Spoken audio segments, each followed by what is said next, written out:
अगर आप भी बजट में ट्रैवल करना चाहते हैं और मोबाइल से व्लॉगिंग करना चाहते हैं, अपने सपने सच करना चाहते हैं, पैसा कमाना चाहते हैं, तो आपके माइंड में कुछ डाउट होंगे। उन्हीं डाउट के रिलेटेड मैं चैट जीपीटी से कुछ क्वेश्चन पूछूंगा और यह वीडियो मज़ेदार रहेगी। वीडियो को पूरा अंत तक देखना, कोई भी पार्ट स्किप मत करना। तो चलो शुरू करते हैं इस वीडियो को। हेलो। हेलो। कैसे हो? बढ़िया, आप अपने सुनाओ। मैं भी बढ़िया। क्या चल रहा है आजकल? बस मेरे कुछ दोस्त हैं, वो जानना चाहते हैं कि हम ट्रैवल वीलॉग कैसे बनाएं, बजट में ट्रैवल कैसे करें, अपना यूट्यूब चैनल सेटअप कैसे करें, इंटरनेशनल ट्रिप कैसे ऑर्गेनाइज करें कम बजट में। सबसे पहले एक सिंपल फॉर्मेट पकड़ लो। शुरू एक हुक से करो, फिर एक इंट्रो, उसके बाद प्लान, बीच में कोई धमाकेदार पल और अंत में एक छोटा सा निष्कर्ष। हर वीडियो में एक साफ सवाल रखो, जैसे 500 रुपीज में एक दिन कैसे गुजारा। ऐसा करने से लोग ज्यादा जुड़े रहते हैं। बजट ट्रैवल के लिए ऑफ पीक डेट्स चुनो, सस्ते हॉस्टल या होमस्टे में रहो, लोकल खाना खाओ और शहर के अंदर बस और ट्रेन का इस्तेमाल करो। पैसे बचाने के लिए हर खर्च को नोट करो और पब्लिक ट्रांसपोर्ट पर भरोसा रखो। इंटरनेशनल ट्रिप के लिए एक सिंपल चेकलिस्ट बना लो। वीजा, ट्रैवल इंश्योरेंस, सही मौसम, करेंसी एक्सचेंज, सिम या ई सिम और अपने डॉक्यूमेंट्स की कॉपी।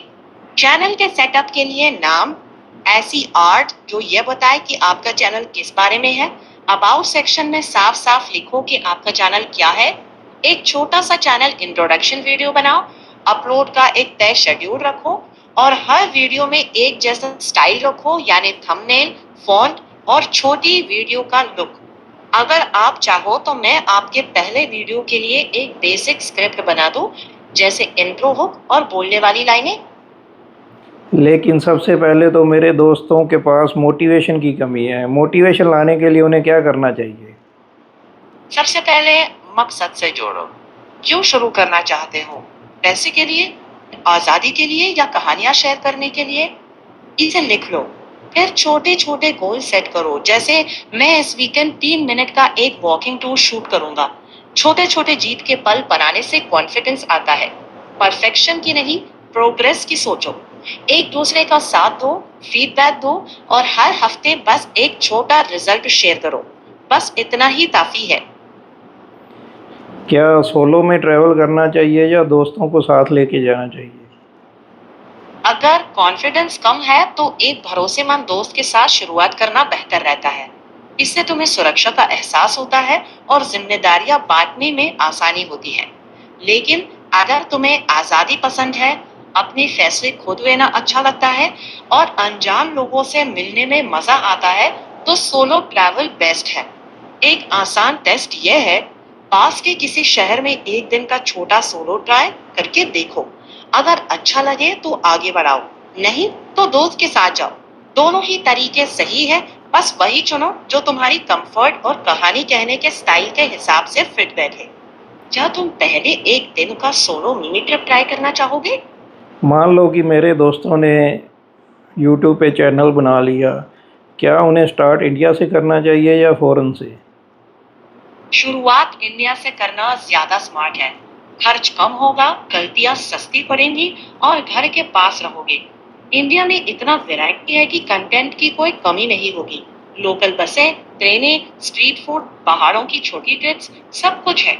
इससे पहले कि तुम इंटरनेशनल ट्रिप पर पैसा लगाओ, यहाँ अपनी कम्युनिकेशन, शूटिंग और एडिटिंग स्किल्स को निखार लो। फिर जब तुम कंफर्टेबल महसूस करो, तो पहली सस्ती इंटरनेशनल डेस्टिनेशन चुन लेना। तो हाँ, पहले इंडिया, फिर बाहर। क्या तुम चाहोगे कि मैं तुम्हारे लिए इंडिया में आसान पहला रूट सजेस्ट करूं, जहां से तुम प्रैक्टिस शुरू कर सको? कितने टाइम तक पहले इंडिया में ट्रैवल करना चाहिए और उसके बाद फ़ॉरेन जाना चाहिए? कोई फिक्स टाइम नहीं है, पर आमतौर पर 3 से 6 महीने तक इंडिया में घूमकर लगातार कंटेंट बनाओ। कम से कम 8 से 10 ढंग की वीडियो बना लो। जब तुम्हें लगे कि शूट करना, एडिट करना और स्टोरी बताना नेचुरल लगने लगा है और हर ट्रिप में कम से कम परेशानी हो रही है, तभी फॉरेन ट्राई करो। मतलब समय से ज्यादा जरूरी है तुम्हारी तैयारी और कॉन्फिडेंस। जब ये स्मूथ लगने लगे तब अगला कदम बढ़ाओ। समझ आ रहा है? मान लो कि मेरे दोस्तों ने 3 महीने इंडिया में ट्रैवल कर लिया और अच्छी खासी वीडियो डाल दी यूट्यूब पे और उनका चैनल भी अच्छे से ग्रो हो रहा है। उसके बाद पहले फ़ौरन ट्रिप कौन सी करनी चाहिए? एक सेकेंड। अगर 3 महीने तक अच्छा और लगातार कंटेंट आ रहा है और चैनल भी बढ़ रहा है, तो पहली इंटरनेशनल ट्रिप ऐसी होनी चाहिए जो आसान, किफायती और कंटेंट के लिहाज से शानदार हो। मेरी लिस्ट में ऊपर होंगे नेपाल, थाईलैंड, वियतनाम और श्रीलंका। नेपाल सबसे आसान है, जमीन से भी जा सकते हो और खर्च भी कम है। थाईलैंड शानदार है, flights, street food, night market, सब कुछ कंटेंट फ्रेंडली है। वियतनाम भी कम बजट में बहुत खूबसूरत और वैल्यू फॉर मनी है। साथ ही किसी एक खास एंगल के साथ जाओ, जैसे 30,000 रुपए में पहली बार फॉरेन ट्रिप या पहली बार विदेश जाने वालों के लिए आसान राइड। ऐसी वीडियो आम व्लॉग से बेहतर चलती है। अगर एक ही चुनना हो तो नेपाल पहले, और अगर उड़ान भरने का मन हो और बजट इजाजत दे तो थाईलैंड जाओ। क्या तुम चाहोगे कि मैं तुम्हारे लिए नेपाल और थाईलैंड का short pros and cons list बना दूं, ताकि तुम दोनों की तुलना कर सको? हाँ, लिस्ट बना दो, लेकिन साथ में ये भी बताना कि बजट में कैसे इन दोनों कंट्रियों में ट्रैवल कर सकते हैं। टेंट वगैरह से हम कैंपिंग कर सकते हैं या होटल वगैरह लेने ज़रूरी है? हाँ, एक सेकेंड, जरूर। अगर बजट टाइट है तो नेपाल और थाईलैंड दोनों सही रहेंगे। नेपाल सस्ता है और जमीन के रास्ते से पहुंचा जा सकता है। थाईलैंड में सस्ते हॉस्टल मिल जाते हैं। कैंपिंग दोनों जगह संभव है, मगर हर जगह इजाजत नहीं होती।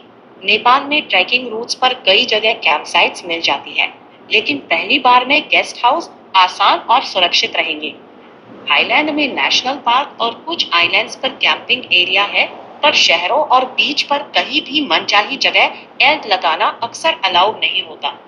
अगर बहुत कम बजट में ज्यादा समय तक घूमना है तो 70 से 80% रातें हॉस्टल या गेस्ट हाउस में बिताओ, और बीच बीच में जहां अलाउड हो वहां कैंपिंग कर लो।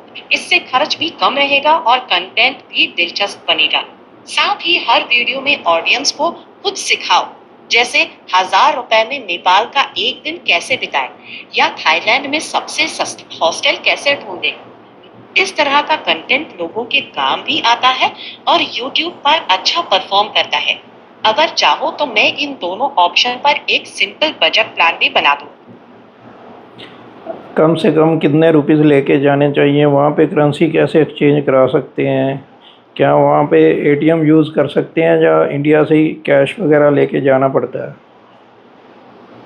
एक सेकेंड, मैं देखती हूँ। देखो, अगर नेपाल या थाईलैंड जैसा छोटा पहला फॉरेन ट्रिप है तो बहुत ज्यादा कैश लेकर चलने की जरूरत नहीं है।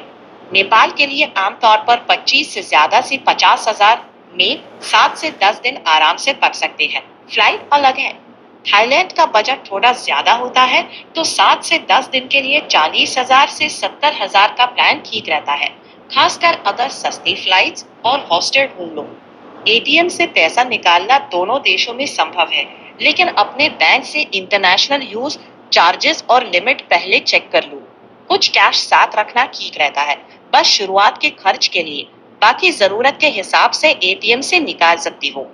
करेंसी एक्सचेंज के लिए बेहतर यही रहेगा कि निकलने से पहले थोड़ा सा कैश एक्सचेंज करा लो और वहां पहुंचकर अधिकृत मनी चेंजर या एटीएम यूज करो। एयरपोर्ट पर रेट अक्सर थोड़ा कम अच्छा होता है। मैं सलाह दूंगी कि ज्यादा कैश लेकर ना चलो। कैश के साथ एक इंटरनेशनल डेबिट कार्ड, और अगर हो तो एक क्रेडिट कार्ड बैकअप में रखना बेहतर रहेगा। इससे दिक्कत कम होगी और टेंशन भी कम रहेगी। क्या ये प्लान समझ में आया? हाँ जी, आ गया। तो ये बताओ मेरे दोस्तों को कि वह सस्ती फ़्लाइट कैसे बुक करें? सबसे पहले तारीखों को थोड़ा लचीला रखो। 1-2 दिन आगे पीछे करने से दाम बदल जाते हैं। पहले प्राइस कंपैरिजन साइट्स पर चेक कर लो, फिर एयरलाइन की अपनी वेबसाइट पर भी वही फ्लाइट देखो। मिडवीक यानी मंगलवार या बुधवार को उड़ानें अक्सर सस्ती होती हैं। जहां तक हो सके वीकेंड और छुट्टियों से बचो। अगर कोई अलर्ट फीचर है तो सेट कर दो ताकि दाम गिरते ही नोटिफिकेशन मिल जाए। सामान कम रखो, सिर्फ कैरी ऑन से काम चल जाए तो और सस्ता पड़ेगा। एक और बात, कभी कभी नजदीकी वैकल्पिक एयरपोर्ट देखने से भी अच्छे दाम मिल जाते हैं। अगर चाहो तो मैं तुम्हारे लिए एक छोटा step by step search routine बना दूं, जिसे फॉलो करके वो हर बार सस्ती फ्लाइट ढूंढ सके। सस्ते हॉस्टल कैसे बुक करें? सबसे पहले कुछ भरोसेमंद हॉस्टल बुकिंग साइट्स पर चेक कर लो, फिर उनकी अपनी वेबसाइट पर भी वही प्रॉपर्टी देखो। कभी कभी वहां सस्ता मिल जाता है। लोकेशन पर ध्यान दो, शहर के सेंटर से थोड़ा बाहर सस्ता पड़ सकता है, मगर ट्रांसपोर्ट का खर्च जोड़कर देखना। रिव्यूज को ध्यान से पढ़ो, खासकर साफ सफाई और सुरक्षा के बारे में। हॉस्टल में डॉर्म शेयर करने से खर्च काफी कम हो जाता है। जल्दी बुक करोगे तो अच्छे ऑप्शन मिलेंगे, लेकिन कभी कभी लास्ट मिनट डील्स भी सस्ती मिल जाती है अगर फ्लेक्सिबल हो। और हाँ, कभी कभी सीधे हॉस्टल को कॉल या ईमेल कर दो, वो लोग कभी कभी और सस्ता रेट दे देते हैं। अगर चाहो तो मैं तुम्हारे लिए एक छोटा चेकलिस्ट बना दूं, जिसे देखकर तुम्हारे दोस्त हर बुकिंग आसानी से कर सकें। चलो ठीक है, हॉस्टल भी कर लेंगे, फ़्लाइट भी हो जाएगी। वहाँ पर खाना कैसा मिलता है? क्या फ़ॉरेन खाना हम ट्राई कर सकते हैं या इंडियन फूड ही खाना पड़ेगा? बिल्कुल, वहाँ का लोकल खाना ट्राई करना ही चाहिए, खासकर स्ट्रीट फूड, क्योंकि वो सस्ता भी होता है और असली टेस्ट भी देता है। नेपाल में दाल भात, मोमोज और लोकल थाली किफायती रहती है। थाईलैंड में स्ट्रीट नूडल्स, राइस डिशेस और फ्रूट शेक्स बहुत बजट फ्रेंडली है। शुरुआत में हल्का फुल्का ट्राई करो। अगर पेट सेंसिटिव है तो बहुत स्पाइसी या बहुत ऑयली चीजें एकदम से मत लेना। हर बार भीड़ वाली स्टॉल चुनो जहां लोकल लोग खा रहे हो। वहां खाना अक्सर फ्रेश और सेफ होता है। इंडियन खाना भी मिल जाएगा, पर थोड़ा महंगा पड़ सकता है और हर जगह नहीं होता। तो बेहतर यही है कि लोकल खाना अपनाओ, और अगर बहुत मन हो तो कभी कभी इंडियन रेस्टोरेंट भी ट्राई कर सकते हो। क्या तुम चाहोगे कि मैं कुछ आसान बजट फ्रेंडली डिशेस के नाम बता दूं, ताकि शुरुआत में कॉन्फिडेंस बना रहे? नहीं नहीं, थैंक यू। तो आज के लिए दोस्तों इतने ही सवाल। मिलते हैं अगली वीडियो ठीक है। में।